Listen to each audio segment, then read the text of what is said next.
I had a son who is 6 years old who is autistic. When I was 7 months pregnant, I had my first stroke.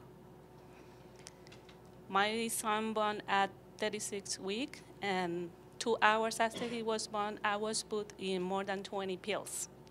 They kept me in the hospital for a while. Then they sent me home to rehab. My left side was, you know how it is when you had a stroke. It took me 1 year to get back in track so I can take care of my kids. I had 3 kids. Um, I was in a lot of therapy, um, doctor appointment, cardiology, neurologist, you name it. I've been to all of them. I was grateful and lucky that I have an affordable insurance that pay for all that. So I didn't have to worry about that. Um, when my son was 3 years old, they diagnosed as autism, and I was in emotional stress because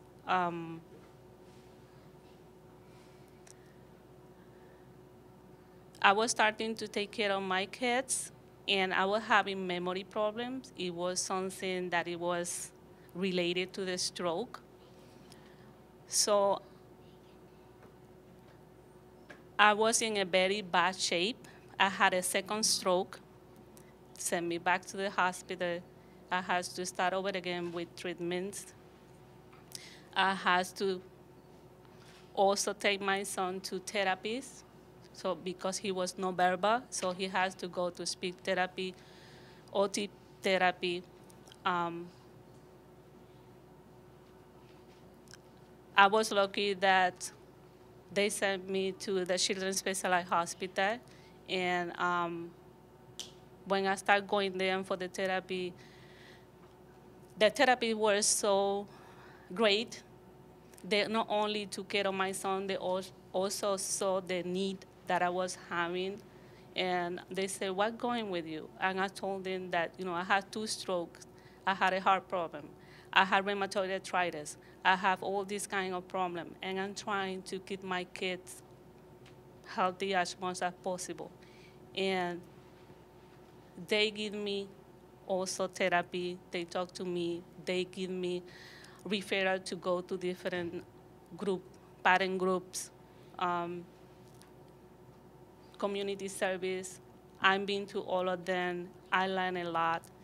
And at that point, I wasn't working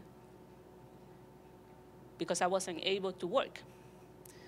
So I was following the treatment with me and my son, and I was able to go back to work as a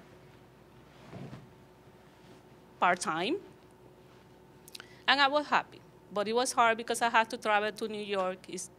Anyone who knows how far is New York is a very big commute.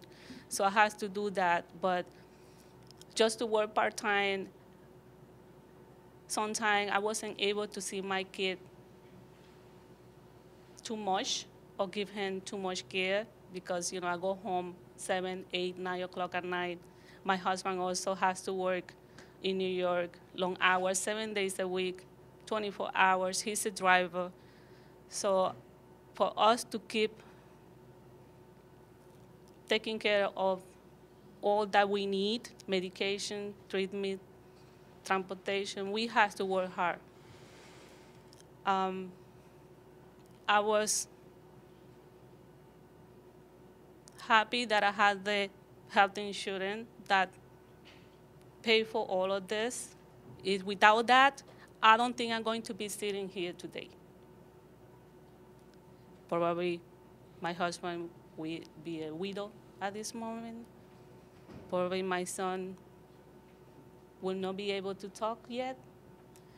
That's the reason I retired from what I was doing before and start working as a family faculty in Children's Specialized Hospital. This is something that I love to do. I support the families. I look for all resources that families need because I've been to there. Family come to me and ask me, you know what, I don't know if I'm going to be able to buy diaper for my son this month because if I buy the diaper, I don't have money to pay for food. So I know the feel when you have to count. And I worked for more than 25 years as a nurse, and I never crossed my mind that I was going to touch the bottom. I never thought I was going to be in a situation like this. Always had good insurance, great job, great family, nice house. When you lose everything, it is good to have an affordable insurance that you can count on it. And I'm very grateful that they really made me come through. So I'm here today just to tell my story. Thank you. I'm Chris Tarletsky, and I have a son with